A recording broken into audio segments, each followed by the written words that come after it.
Hello and welcome to Boozy Book Reports, a simple podcast where we revisit childhood classics whilst drinking copious amounts of alcohol. We're your hosts, Beth and Sam. And this month we're reporting on Misty of Chincoteague. Chincoteague.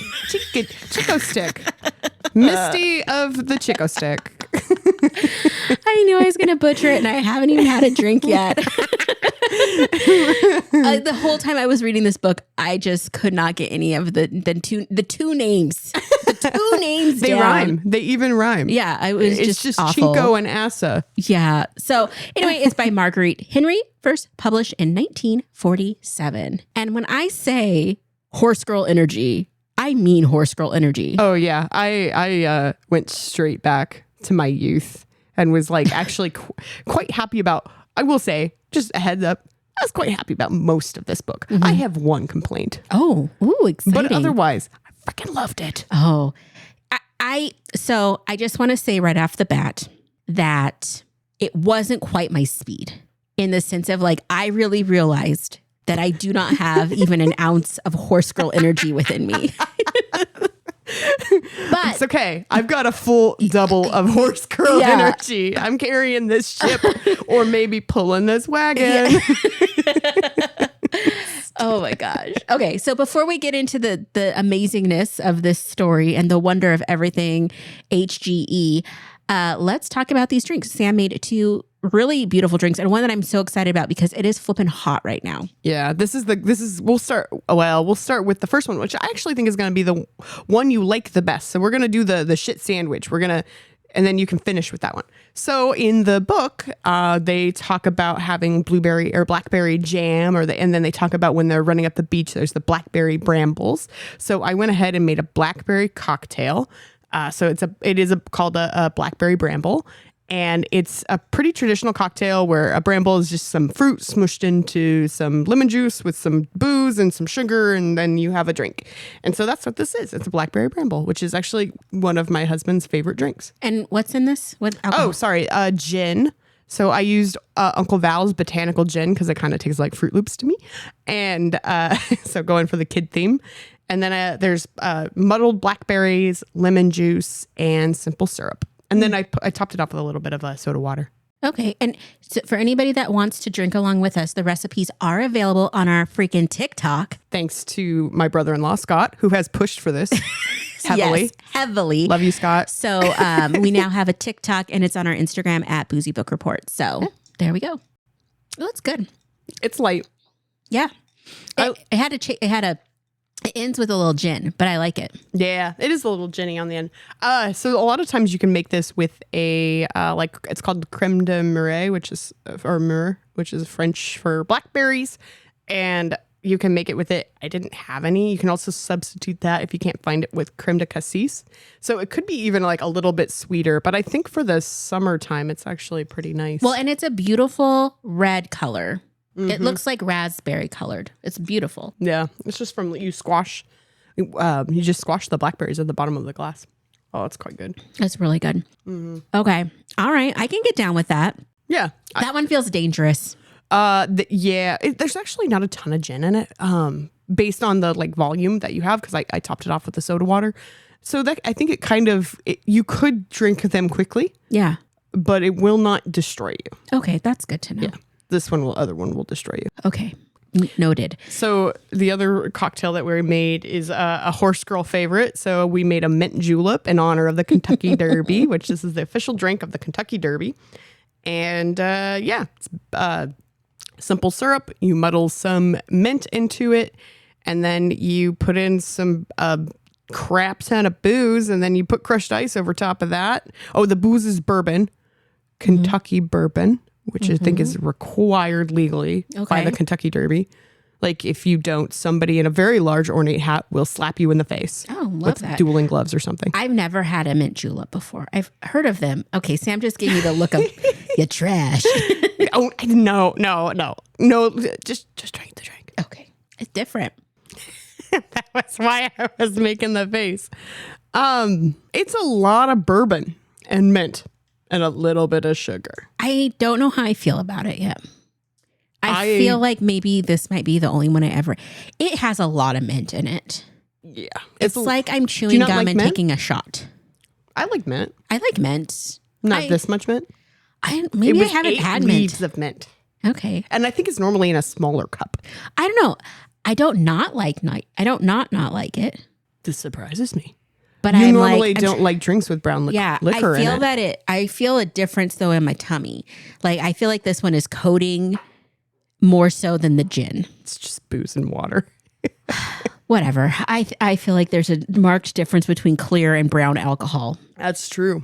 I agree. Yeah. So whatever the brown is, do you like it? I don't not like it. I think it would be really nice on a hot day. Yeah. But I think then I'd be very hammered. Yeah.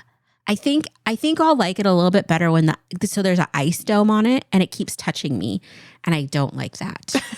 I think it's when it's like really, really hot. Like one, it's like super hot and humid during the Kentucky Derby. So I imagine that it probably is really nice, but then it probably melts also quite quickly. Yes. So you end up kind of just having like a constant old fashioned going on. Well, I'm excited. I like the drinks. I liked the book in theory. It was good. But we operate in practice. So overall, it was an interesting read. It was outside of my comfort zone. So much so that I'm going to share with you a little later. I wrote a HGE song for you. Thank you. Yes. Well, speaking of songs, when you came over, you put on some of my redneck jams, and I didn't realize you were just playing a playlist I had sent you a long time ago to teach you the ways of redneck jams. And I was like, I have that CD in my car. Oh yeah, Sam was getting down, and she's just like, "This is a great song." I'm like, "Girl, you mixed this." It was country I've never heard before. It was Glenn Campbell, Randy Travis, Dolly Parton. Who else was in that? Oh, Alabama, Dixieland Delight. Love that song. Anyway, yeah, it was good. It's pretty. I mean, like I like lots of kinds of music, but there is something about when the like fiddle break comes in Dixieland Delight that I'm just like, and my ancestors are dancing to this. Like no. I also get that way about Foggy Mountain Breakdown. Oh, okay. Foggy Mountain Breakdown. I'm not familiar with that jam. It's bluegrass. Anyway. Okay. So I do have a couple fun facts about this lady. So she developed her love of literature when she was a kid because she had some kind of fever at the age of 6 that prevented? Oh my gosh. She's getting her on mint juleps, ladies and gentlemen. Basically, she couldn't go to school for 6 years because she had some crazy fever. And so she just read. And at age 11, she wrote her first story and sold it to a magazine for $12, which is a lot of money because she wrote this. This is her first novel in 1947. Mm-hmm. She's from Wisconsin, born and raised. I didn't know that. You're welcome. And her books are all over the place. Well, and a lot of them are about racehorses. She's traveled in many places in her brain. And this was a runner-up for the Newbery Medal in 1947. So I will tell you, I'm just looking here at the other books by Marguerite Henry. I have read Sea Star, Orphan of Chincoteague, Brighty of the Grand Canyon, Justin Morgan Had a Horse, Black Gold, Stormy Misty's Foal. I don't think I've read, maybe I did read Mustang. And I had a copy of Black Gold that's actually signed to her for my uncle. Wow. Signed by her for my uncle. And so I was huge. Like I read the crap out of Marguerite Henry books. Basically every one that the library had, I horse girled out and read the crap out of them. Okay. I mean, and even ones that we just had. It honestly makes sense. When I was reading the book, I was like, I smell Sam. Like,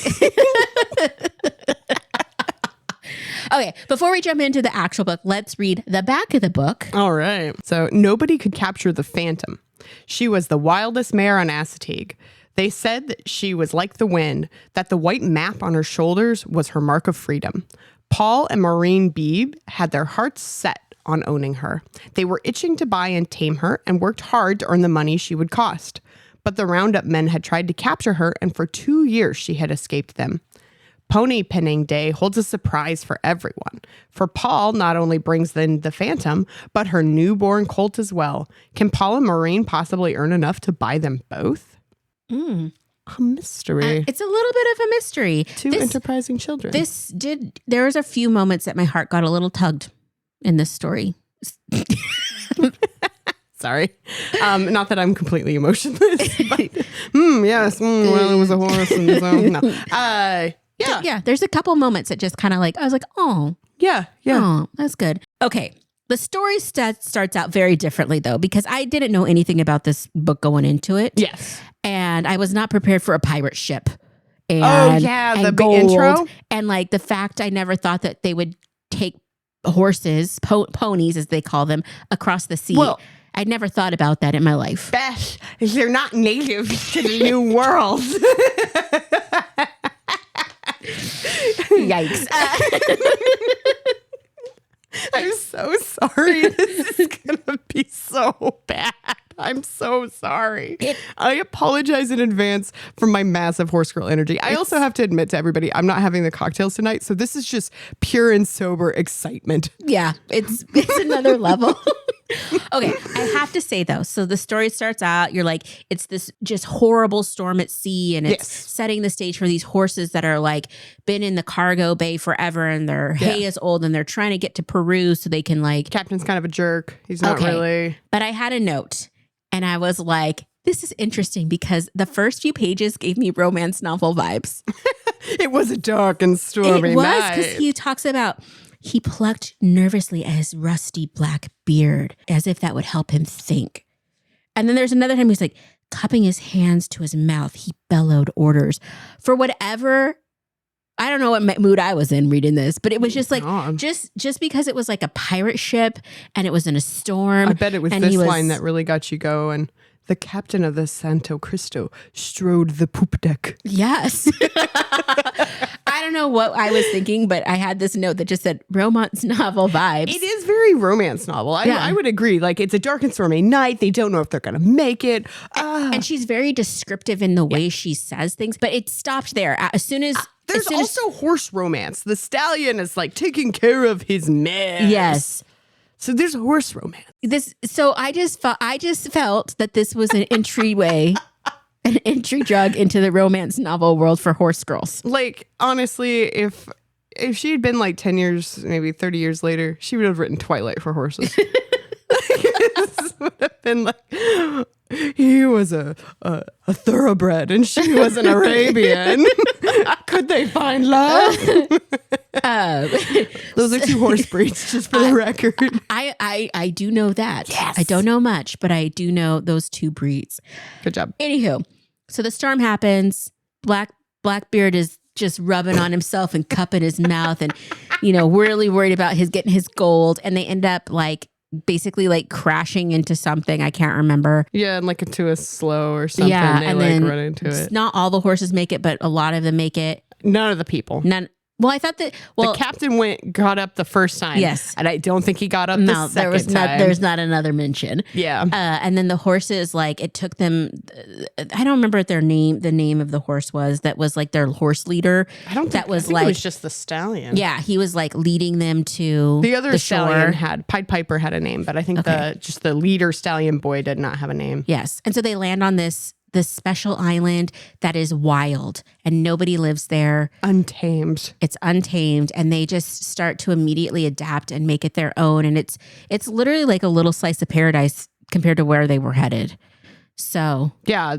Otherwise, they were going to be in the mines, right? They were going to be in these like mines in Peru. So things were not looking up for them. But then they get out, they get onto this island of Chincoteague, and they're able to just like run free. And they're feral. They do, wild hearts can't be broken. They do not want to. I know that's a horse girl movie. Okay. I'm pulling out all my horse girl references tonight. Yeah. The grass is sweet, and even in the winter they can still eat. Yeah, everything's pretty nice. It's really nice, and they set it up really beautifully. And I don't know, I was like, this is cool. So I have a note in chapter 2 because it's called The Island of the Wild Things, and all it just says is horse girl energy. It's just like the way she's describing the ponies and how they live is just so much horse love, which is beautiful. Yeah, I think. Yep. That's just it. That's I think we might get to the essence of horse girl energy here. Mm-hmm. But yeah, I think there's like a wildness and a freeness, and like, that there's nothing holding them back and they can run around. I remember when we were kids, when I was a little girl, in like about 3rd grade, we would run around and we would look up at the sky as we ran because it made you feel like you were sort of flying, and we would pretend we were horses. Yeah. So sorry. So I witnessed firsthand. There's always a horse girl at every school. Yeah. And so we had a horse girl, and her name was Sammy. I'm just going to use your name because, I am horse girl. Yeah. And I just will never forget. I was in 6th grade and I was sitting outside after lunch, and Sammy was running around outside. Like the pony competitions they have, like the stick pony competitions. A stick horse. Yes, I do. Yes. She didn't have a stick horse, but she was pretending to ride a stick horse, and she was neighing and billowing. Yes. In the autumn morning of our recess or whatever time. Yep. Totally relatable. She was galloping and gallanting, and I had never seen anything like it. And I don't have very many memories from that time of my life. But Sammy in her mouth air, what is that? Making neigh sounds and making neigh sounds and running around in 6th grade, and she was chasing someone, and they were just neigh, neigh. And I was like, oh, I feel like maybe we shouldn't be doing this in middle school. So I would like to. Okay, I would like to think that I grew out of that side of it by the time I hit about 6th, 7th grade, but there was definitely a lot of that when I was younger. So my siblings and we used to spend a lot of time out at my grandparents', and my grandma made us stick horses out of socks and buttons and stuff, and a broomstick. And we would run around, and we'd set up jumps, and we'd do that. And because we also did ride horses out there. We had some ponies, and I had a horse named Joe, and he was sort of an old gelding, and we did a lot of that. But then also we would do these stick horse things. At one point, I remember seeing, we did the stick horses a lot. We didn't do the one, have you seen the video where the girls are running around on their all fours? Oh gosh, yeah. That's special too. I have an unnamed friend who somebody sent that video to the group of women I play Frisbee with, and was like, ha ha ha, horse girl energy. And unnamed friend was like, I should do that. And we were already close. But I feel like we really did connect under there are always 2 horse girls, I would say. There's always one. They run in a pack. Yeah, they do. A herd or whatever horses do. A herd. Yeah, they run in herds, and there's always 2 of them. Yeah. Yes. I've never seen a solo horse girl. Yeah. There's usually a single bead girl, a girl who's really into beads. Oh yeah. She runs solo. Yeah. But horse girls finds another. Yes. They're magnetic, and they find each other. They build community. Yeah. Okay. I just had a flashback, and I think I just realized the moment I was realized I'm not a horse girl. I think I was in 6th grade, again in 6th grade, and my great uncle had some miniature ponies that they had gotten. And my little brother and I went out to their ranch, and if anybody knows me, I'm not a ranch girl. Okay. I'm just not, I don't mind nature a little bit, but I don't like to be in nature. That's fair. I actually kind of agree with you there, though I don't see a ranch as nature. It's outside and there's animals. I don't know how much more nature there could be. Very artificial. Anyway, keep going. So they're trying to get us to ride the ponies, but we have to ride bareback. They don't have any, whatever. And so first we started trying to get on the pony from a fence, because I'm short. Yeah. I was stubby, and I couldn't just whip a leg over this giant mini horse. Yeah. And anyway, so we have video. I'm going to see if I can find it, because this giant mini horse, I'm trying to get on. And so my uncle starts trying to hoist my back end up. That's always so hard. Fully pogo sticks me.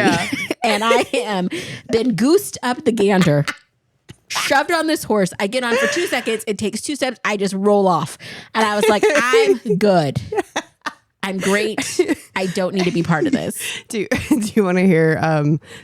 My horse girl partner was definitely my sister. My sister was also into horses, and I think not as much as I was, but we were both into horses. And so we a lot of times when we were kids, we'd ride together. And so I was older, so normally I'd be in the front unless she screamed at me enough, and then I'd go in the back.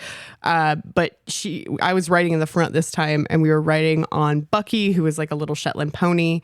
And we were riding through this fallow field, and he just stopped. He stopped moving altogether, and I was kicking him and was like, come on, Bucky, let's go.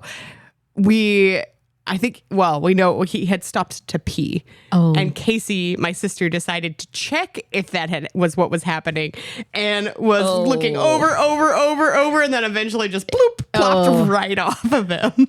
Like, that's awful. Not into the pee or anything. Okay, just that's good. Just onto the ground. I she falls down and she's getting a No. fire hydrant of No, she just like fell into the dirt. Okay. And then we had to get her back on. But it was the same problem. We were both very short and we're pretty stubby as well. I mean, I think you and I are about the same height. I am significantly taller, aka slightly shorter. But like there is an art to getting somebody else onto a horse, because if you just push them over, they will go straight over. Yeah. So like my brother and sister and I were all pretty like decent at it because we all had to help each other. Yeah. My grandma is shorter than I am, and she always had a horse tank like turned over that she'd go climb on and then go climb on her big mare.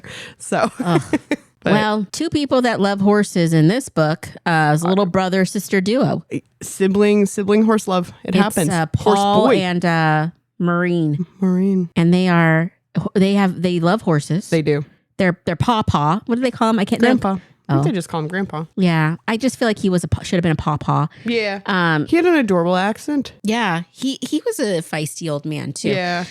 So we have this whole beautiful setup of these horses that escape this ship bound for the coal mines, and they become feral on their own island, and they live there in peace for years. And they talk about how people come and they build houses and they come and go, and eventually everybody just goes and leaves them be. But now we're in the modern times and we're all about capitalism, and so and conservation, because they said that at one like the ponies are protected. So full disclosure, I have been here. Okay. Yeah. We could talk about that later. Very excited. No, I've been here. Like when we were kids, we went to DC and as a family trip, and that was like one of the things I was like, we need to go to Chincoteague because I want to see the ponies. And so we did go to Chincoteague. They're like real. I saw a picture of them. They are real ponies in water. Yeah. We took a boat tour around the island of Assateague. Yeah. I get boat sick. I get motion sick. But I did not care. Because you're like, I gotta see them damn horses. And I was like, yeah, horses. But yeah, we went and saw them, and it was like one of the coolest things that I had done up to that age. And because I was into politics and horses, so like DC and I was also a nerd. DC and Chincoteague Island were like the bomb diggity. It was like the tits. I was like 8th grade me was like, oh my god, I love that so much. You're like, I get to see the Constitution in a horse. Yeah, that was it. I mean, yes, you were there. Yes. Okie. So, but like, the island itself that only can support. I mean, it only can support so many, right? So some of it is they basically call the herd, to like do some conservation. I didn't remember that part of the story. I just was sad later on. Anyway, so the kids are visiting the island with their grandpa, and the brother and sister, they're like on the beach and they're finding stuff, and I think they find a bone and all this stuff. But then they find this wild pack of horses, and there's this infamous horse that nobody can catch that everybody wants, the Phantom. And they see it, and they have like a little encounter, and they get very excited because this little, what do they call it? The roundup? I don't know. Oh, the pony, whatever they do for the conservation. Yeah. So they whenever they grab some of those horses to thin out the herd, it's coming, and they've decided they're going to try and get Phantom. Yep. And they know it's going to cost about $100, which is a lot of money in 1947. Yes. I actually wrote this down.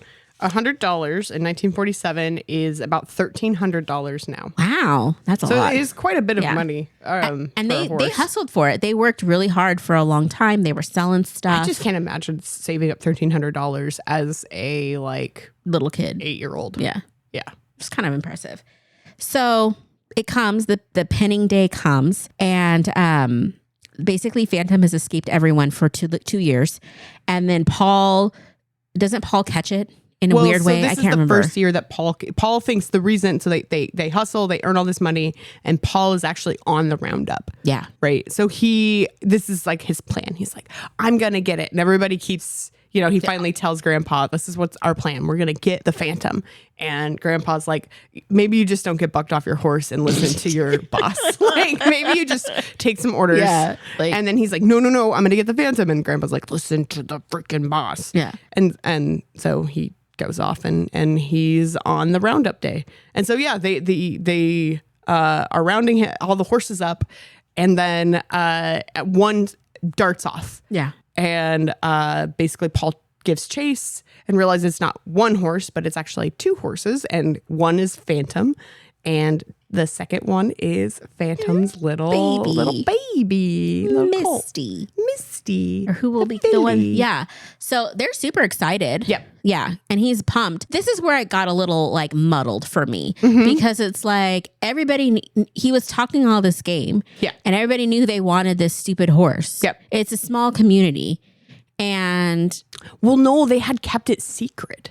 So because they hadn't told very many people, they had told. I thought that they told Grandpa. I thought they mentioned something to the fire chief. They had not. They were going to tell the fire chief. This is where the issue. So they had kind of kept it secret because they didn't want somebody else to go in and like buy her before they had the chance and before they knew how much money they had. So they kind of like were being goobers about it and were being a bit secret. But I was super annoyed because I'm like, I feel like if you catch it, you should be able to have first dibs. And that's not how it worked. No, that's just not how. Otherwise, like all those guys just constantly have horses. But also the other thing is like it's a community effort, right? There's the roundup, but then the boat people also do like because they have 2 classes of people on Chincoteague, right? You have like the horse people. That's what like Grandpa says. You got the horse people and you got the boat people, and then the boat people help basically funnel them through the channel. Mm-hmm. Boat people are a different class of people, especially I think mid-Atlantic. Yeah, I would assume so. Like here, boat people is a little different, I'm guessing. Yeah, here it's like a dude who has a boat with too big a speaker that's like rolling down the Columbia. Yeah. And like occasionally goes salmon fishing. Yeah. But I think it's more. It's like fishermen. And people with accents that aren't the same as the mainland next to them. Yeah. Like Gullah Gullah Island. Okay. What? You didn't ever watch Gullah? I'm significantly older than you, although I probably saw what I was babysitting. Okay, so I have to say, my obsession with Gullah Gullah Island. Again, this is just the episode of Sam's stupid obsessions.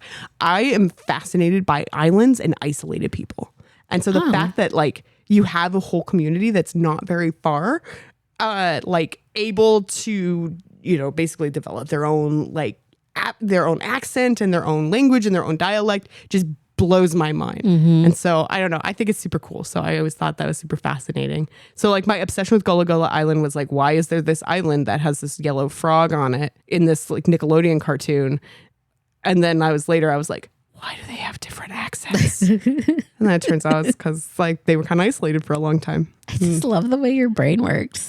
Like I literally don't think about anything. You don't ever like see an island and be like, where do they go to school?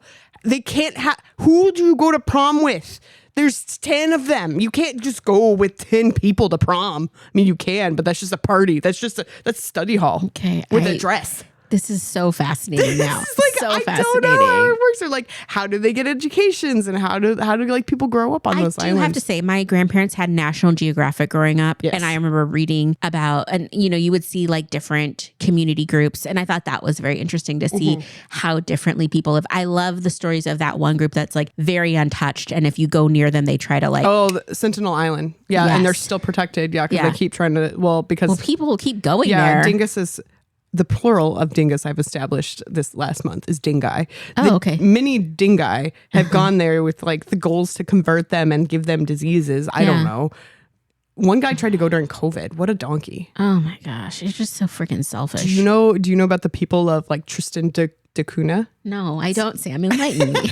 Okay. So one podcast, if you're listening to this podcast and you're like, damn, I need a podcast about isolated people on islands, Extremities podcast, super fascinating. It's the guy who does Windover Productions on YouTube, actually. But he had a podcast called Extremities. And it's just, they literally just focus on islands, very isolated islands. They do Svalbard. They do one in the Pacific. Yeah. Anyway, Tristan da Cunha, dream. I really want to go there just because I want to be so isolated. I don't know. And they all have like, they were settled, I think mostly by a shipwreck. Or I might be thinking the guys that were settled, the island that's in the South Pacific that was settled by the mutiny on the bounty people. But the people that settled in Tristan da Cunha, they have a super incredibly high instance of asthma. Like 6 times the normal population because they're all basically descended from like 30 people. Yeah. The more you know. Yeah. The people with Tristan da Cunha have asthma. Jeez Louise.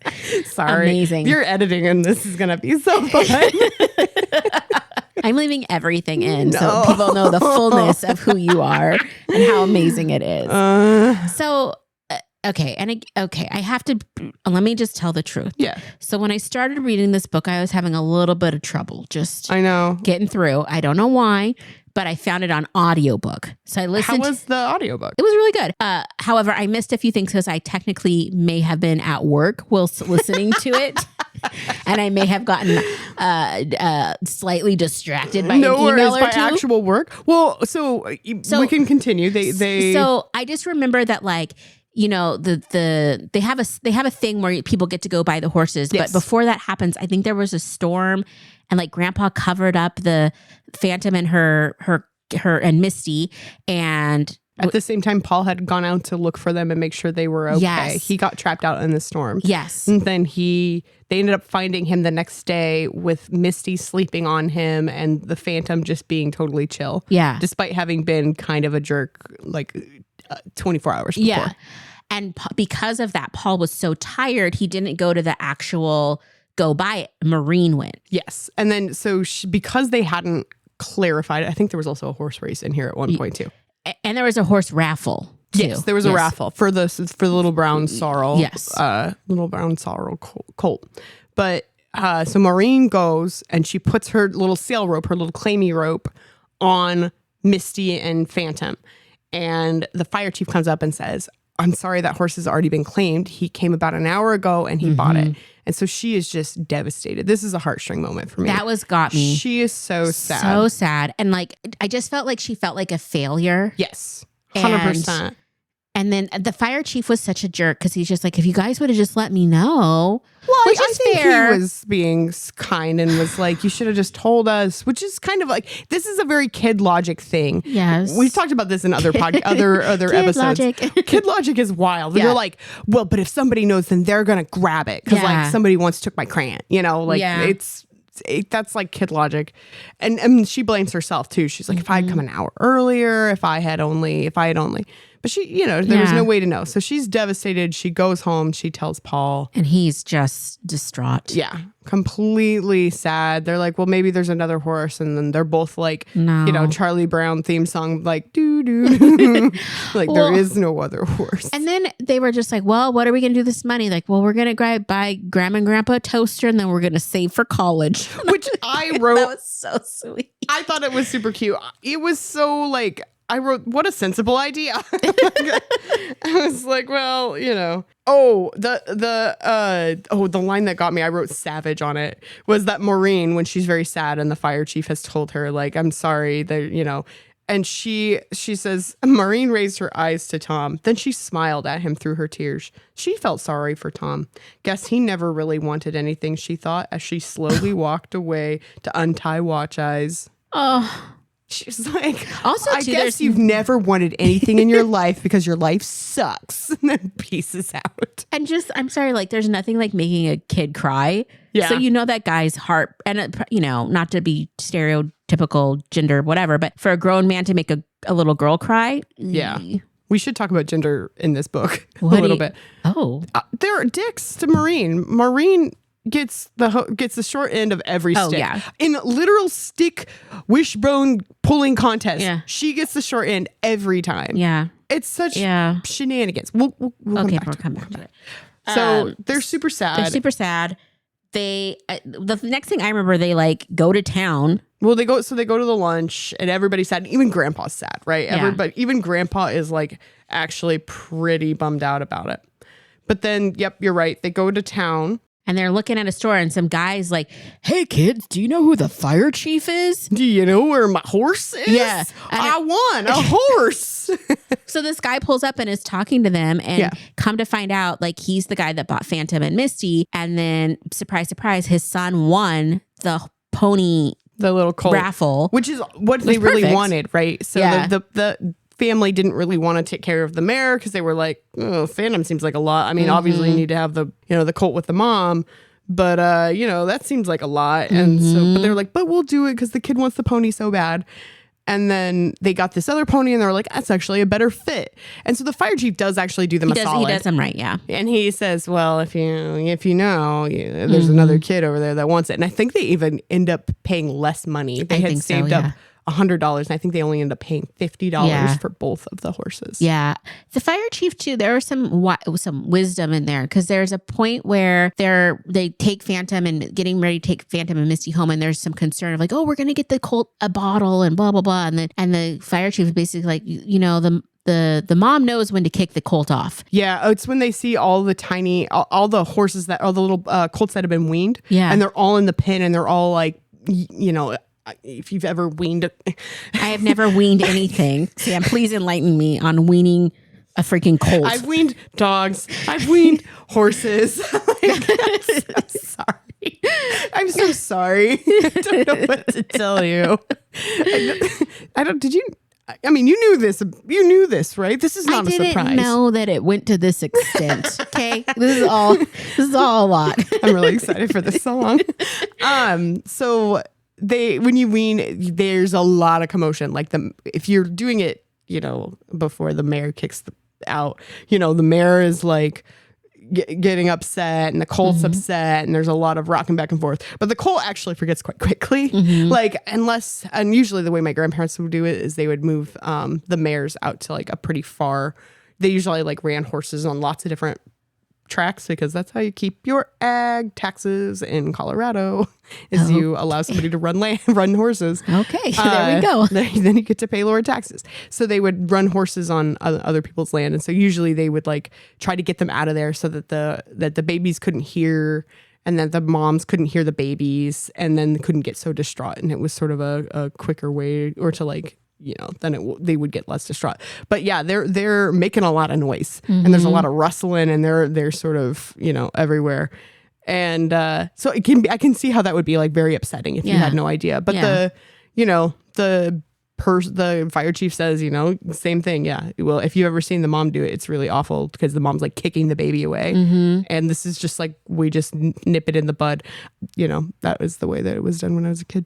Okay. So my next memory of this book is that everybody's very excited because Phantom might give the fastest horse in the county a run for its money this year. Yeah. The year before, they like watched that horse just shellac everybody. Like none of the like local, and it's not even a local horse. It's like some big shot mainland horse that's not even from Chincoteague.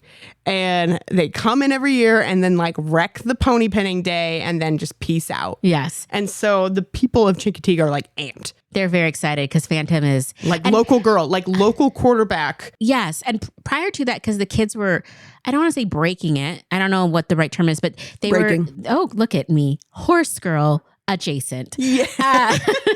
But they were like, and they had lots of questions because the horse wouldn't take a bridle. Like it wouldn't really be fully horsed out. Yeah, it wasn't like broken in the traditional sense of like, it was take a bit. Yeah, okay, that's what it is. The thing in its mouth. The metal thing is a bit. Okay, what's a bridle? It's the headpiece. The headpiece. Okay. Yeah. Anyway, there are multiple kinds. There's also a hackamore, which is a special kind that has no bit also, but it uses the nose. Anyway, the nose band. You know what? The reason why I know anything, okay, please don't take this the wrong way, but there was a minute that I was not interested in, but I somehow got down a rabbit hole about people that like to be ridden like horses, pony play. And like seeing some people with bits and stuff and being like, what is this about? And so there's like the Noel and Cody video online. No. Oh, it's such bro humor, but it's these two guys reacting to the video about pony play on YouTube. It's so good. It's so bad. It's so good. They also react to Girl Defined. Oh. I will send it your way. But I'm pretty sure I saw pony play on like a HBO Real Sex 15 and I think that's the video. Okay, you can watch that for free on YouTube. Well, I know what I'm doing tonight. It's different. Wild. It's just different. Yeah. I think that's okay. I'm not going to say all.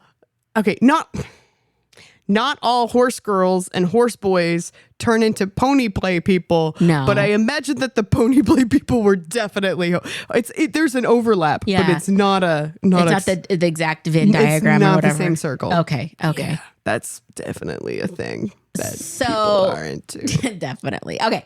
So they're going to race.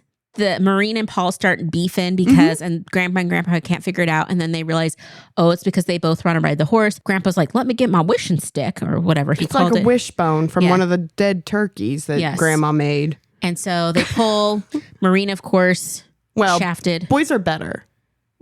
Duh. I was saying that with my friend Lisa because her mom is sort of old school, and we always joke about it with respect to sort of there's an old school, even a book written by a woman. And in 1940s. In 1940s is that Yeah. boys are better. Yeah. And like that's not necessarily true. There are many female jockeys. Yeah. They are lighter in general. They are Well, smaller. I went to the rodeo But I last think a year, lot and the of the- coolest thing was the barrel racing and the way those people my controlled God. those horses. That's what my grandma did back in Yeah. the day. Oh, that's so hard. It's so hard and it's freaking terrifying. Yeah. And That was what anyway. I wanted to do when I was a kid so bad. I wanted to be a barrel racer. Oh. I think that's like the highlight of like a lot of horse girl, especially if you do Western riding, Yeah. not English. That's like Yeah. that's the primo of what you do as like a lady is to be like a barrel racer queen. That's like so I do unique. know that if I was into horses, I'd be an English rider. That's fair. I always wanted to because I wanted to jump. Oh, I just want the outfit. The outfit is pretty lit. Yeah. I will say we did try to jump once in a Western saddle, and that just ends up with the horn in your gut. Okay. Yeah. It No, hurt thank you. So bad. No, thank you. But no, I always thought jumping was like the coolest thing. And then after that, it was barrel racing.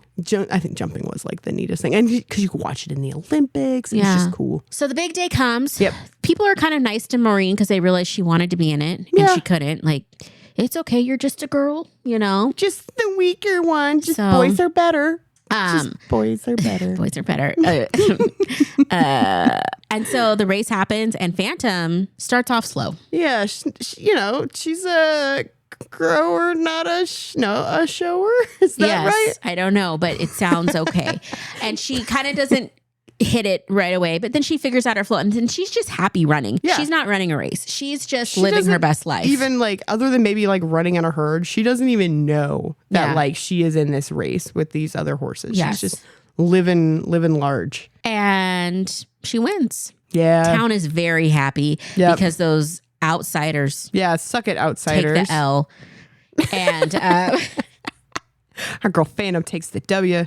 Get out of here. And Paul has this, everybody has this really nice moment of elation and excitement. And Yep. I forgot in the background, like they've bonded with her pony. Is that what they call it? Not a fowl. What do they call a baby? The fowl? That's poultry. Leave me alone. A foal. A foal. Thank you. Foal. Somebody here's had half a cocktail. So Foal or a filly because yes, it's a a filly. girl. Yeah, a they've- boy is a colt. Though when we were kids, we basically called everything a colt. okay. Well, Miss Misty is bonded with the kids for Yes. sure. And so anyway, everybody's happy, blah, blah, blah. The next day, Phantom, something happens. Yeah, she starts. There's like they had up to this point they had noticed like she was very happy during the race, Yeah. but there was like a level of like wistfulness. Like she would Yes. stand at the edge and like smell the air, and she probably did that thing with like her teeth where she like did the thing that horses do, where Yeah. they like smell the air, and then she would just like kind of look off longingly into the breeze towards Chincoteague. And her stallion comes looking for her. Which he wasn't a very good partner to begin with. Like, No, but he got a taste of something he liked. yeah, and he missed was her. like, "Get back here," and and she goes. And she goes. Like Paul had the opportunity to try and hold her back, but he didn't. He knows. He let her go. He had noted that, and I think they at one point him and maybe it is right after, but him and Grandpa talk about it, right? That like she did not belong to Chincoteague. Like Phantom was of Chincoteague, Yes, but Misty was like, "Put your domestic- human hands right on me." domestic AF. Like she's very much a domesticated pony. Like sometimes there, like when we were kids, it was sometimes you would get like a mare that was not like the greatest or wasn't super friendly, but like the colt would be super chill. And so you'd spend all summer just like playing around and That was always like our deal is we'd halter break. So like there's a point at the beginning of the book where the kids make an agreement that they can halter break and they'll get a little bit of the money. And that was kind of how like we did it in my family. It was like we would help halter break the horses. What's a halter? So not the bridle, that's for riding, but when you just want to walk around, it's sort of like a collar. Okay. For a dog or it's a like cat. when you're just holding the little leash and like leading them. That's a lead rope, but the halter is the thing that goes on their face. Okay. That it connects to. Okay. Oh, so you have to break them to get used to the headgear. Yes. And then once they're good used to, and you like get them used to like having a brush, getting brushed, and you have them used to like picking up their feet because you need to clean out their hooves. Gosh, I love hoof cleaning videos. Every once in a while, I just get on a TikTok tangent. How have I not? I've not seen this. I think. Oh, it's fat. Like there's like whole TikTok. It's kind of gross though. I don't love it. Is, but it's very out. satisfying when they get it all clean, especially the horses when they are like their toes are really overgrown and they go from being like not be able to stand up on it and then I can't watch those because it makes me so sad. I remember like. So when I was a kid, I would read Western Horseman. I tried to find you an issue of Western Horseman, but I could not find it at the grocery store. I should have gone to Barnes and Noble. Anyway, they like would every so often feature like one of these like really sad or the fence post, which was like the sort of Colorado, Nebraska, Kansas, Wyoming, like local ag news. They'd always have a story about somebody who was like basically a hoarder or like didn't take care. And that was like the one thing you'd always see is like they'd have the overgrown hooves. Yeah. And it just broke my heart every time. So like I can't watch them when they're overgrown like that because it's like they have plenty that are not though. Yeah. And that's fun. And seeing how horseshoes go on, like I watched a horseshoeing video. The next horseshoes are wild. That's super cool to watch. Farriers. I had to call my horse. Well, I have a friend that is very rootin' tootin'. Yeah. And she like has a ranch and stuff. So I called her and I was like, girl, because I know people like, just Google it. I like to talk to humans sometimes that are subject matter experts. So I was like, how does that not hurt their freaking paws? And then we had a big, I know they don't have paws, they have hooves and it's like a fingernail, blah, blah, blah. But we had a whole conversation and it was really good. Well, and it hurts worse if they're like constantly scraping them off, It'd be like you scraping your feet. If you have to walk in a place where like, on concrete or something, it's better. It's like extra, it's like putting on shoes. Yeah. Yeah. It's like putting on shoes. Hence the name. Yeah, horseshoes. but anyways, there's a whole culture of horse cleaning. And I need to tell you this. Okay. This is the only thing I will get horse girl excited about. This is the one grain of, and I won't say a grain, but the molecule in me that is horse girl, is I love watching deshedding horses. Oh, when they have the curry combs?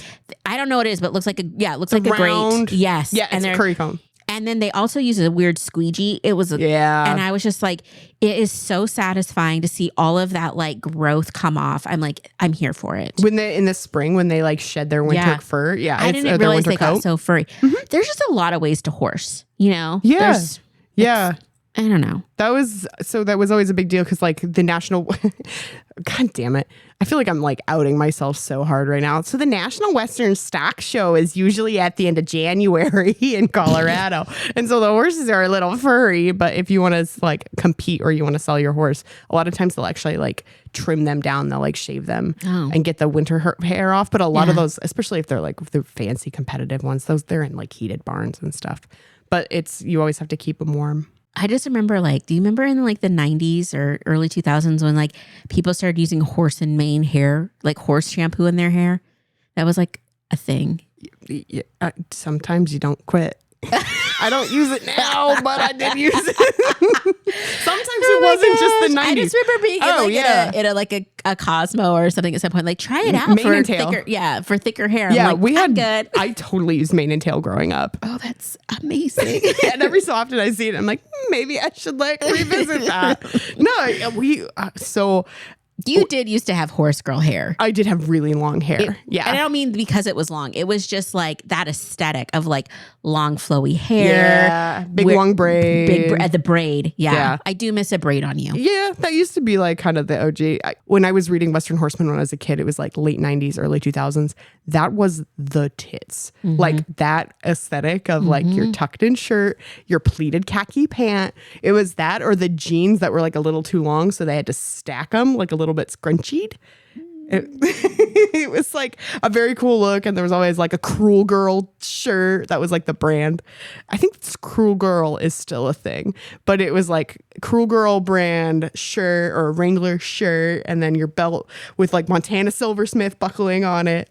I had it all, man. When I was like, I didn't actually, I had a couple pieces. That was, I remember a big deal when I got a really nice belt and I got a breast collar for my horse, which it was like the piece that keeps your saddle from slipping back. It goes across their front. And I had one with like silver pieces in it, and it was like very fancy. It was way too fancy for what I was doing. It was like the only thing I had that was very, very like it's fancy. Just, again, it's like a whole nother culture. Oh, it really is. It's like a whole nother thing. Yeah, it's not, I will say, I think not unlike things like triathlon or biking, where it's very much like a gear sport where you have a fancy horse and you take care of your fancy horse and your fancy barn and your fancy. And so there is like a certain attraction. And there's also, I think one thing about it is that there's like levels. And now I say this as somebody who's like only experienced it as a kid. I didn't ever go show. My grandparents sold paint horses. My grandma back in the day was a trainer for race horses. They did quarter horses. And then when I was a kid, they had paint horses. And just sold them for like, later some of them did some racing, but most of them were just like for horses just to like have, or for breeding paint horses. And yeah, I learned a lot about that too.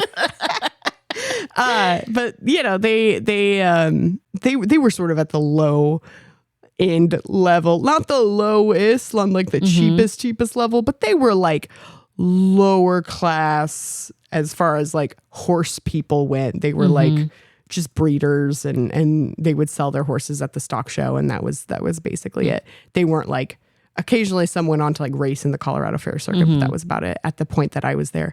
But there are some people that, and like the thoroughbreds, the like race thoroughbreds. Like it's a whole nother world. Much money. And a lot of big money. Yeah. Yeah. Horses are expensive. Even if you're a poor person with a horse, horses can be expensive. Yeah. And they're finicky. Like all of a sudden, like your horse is fine one day and the next day its stomach turns over and you have to bury it in your backyard. Like it's that not I'm sorry. You can't legally bury them in your backyard in the state of Colorado. I think in Washington, can you? I don't know. I never looked. What them do you up do there. with a horse? There's like a person who removes them. But we should, and on a happier note, horses are so fun. I want to go riding, but I'm so scared to ride I don't want to be that lady that was like, I used to ride, and then sucks. We know so some much people with horses. horses. So, so I went riding with someone a few years ago. Yeah. And first of all, I didn't know what I was doing because I'm not a horse person. I think I've ridden a horse 3 times in my life. One time with my campfire girl troop, and it was like a trail horse, so it just waddled down a trail. Yeah. It was very simple. The other time was with my friend who had horses, and it was terrifying because she was so tall, and not the person, the horse. And it was just like, this is awful. And we were on a road. I'm like, it felt so wrong to ride a horse on the road, but whatever. We were in Kentucky, or we were in Finley. That's like the most reasonable thing I've seen on a road in Kentucky would just be a horse. Yes. I've been chased by dogs in Kentucky. Yes. Then the last time was with a coworker who has horses. And so I went to go ride. I don't have boots or anything. And then the place we were going, like, they were like, you have to have boots. So I'm like, try to shove my girthy calf into these very small boots. Yes. And so the boots are scrunched around my ankles. So I'm like, well, this is a problem in my family because all the women have big calves. And everybody really struggled. My grandma mostly just rode in tennis shoes. And then I was holding the thing, and I guess I wrapped the rope around my hand. Sam's giving me the death look. I don't know. And so then if they take off, I wasn't thinking about it. The rope was too long. So then like my coworker casually unbound my hand so I didn't get my arm ripped off. And then I had to get on the horse, but I had to get on a platform to then sit on the horse. And I was like TMI, but like I was like raging period. And the last thing I wanted to be was on a freaking horse. Yeah. And so I'm sitting on the horse feeling awful. Yeah. And I'm like, this thing is I'm so short. Yeah. And it was so tall. I was like, this is awful. And if this thing takes off, I'm dead. And I was like, get me off this horse.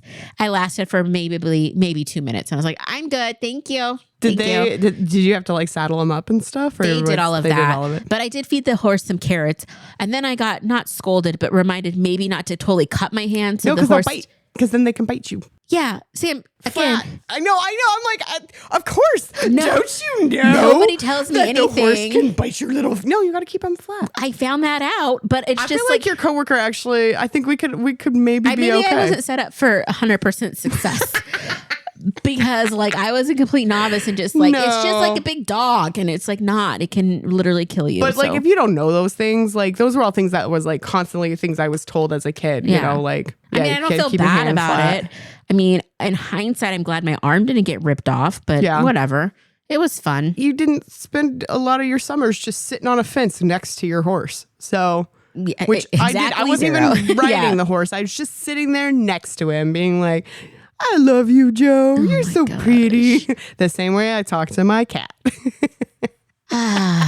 Very nice. So that was kind of the end of the story. Like they just, Phantom runs off. Misty's happy with the kids. And then they're like, and then 15 more books came out. Yeah, I was going to say it sets up for like the next one, which is, you know, obviously about Misty and her life growing up. And, you know, they do a lot of racing and stuff. So, yeah. I don't know. It was good. Like, did it hold up from your childhood? I was so nervous that it wasn't going to. And I have to say, the only thing I really didn't like was Paul was such a little turd bag to Maureen half the time. Yeah. He was such a little dick. Like there were several spots where I was like, Paul's a dick. I mean, siblings too, though. Yeah, but like he was like, quit acting like a girl, Maureen.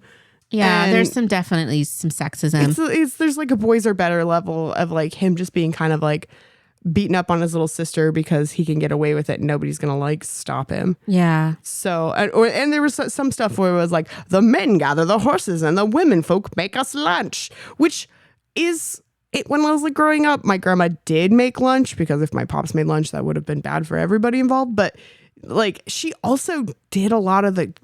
You know, that's the thing is sometimes about it is like my grandma would have been the first to be like, oh, boys are better, boys are stronger. My grandma was like a total badass back in her day. And like she trained racehorses. She was a trainer. Yeah.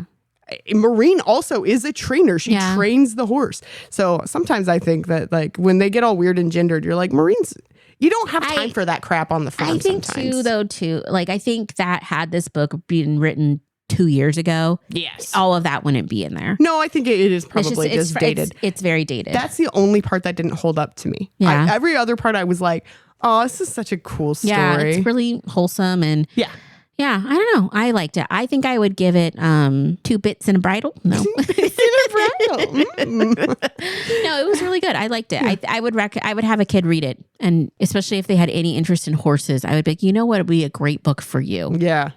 100%. Yeah. I'm going to give it 10 out of 10 bottles of glittery hoof polish.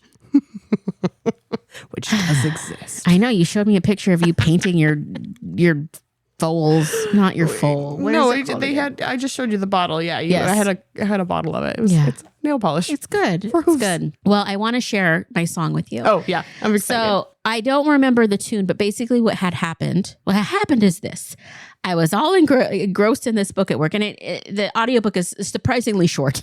It's a short book. And that night I got home and I didn't have any song. I didn't have music on. I always have to have something on or this is what happens. And so I just started singing a song in my kitchen while I was making my cat's dinner, which that says a lot about me. And I can't remember the melody, but I was like, I kept saying it and I'm like, I'm going to write this down because I need to share it with Sam. And so this is called Horse Girl Energy. Horse Girl Energy will have you frolicking and galloping. It's kind of a thing that never stops.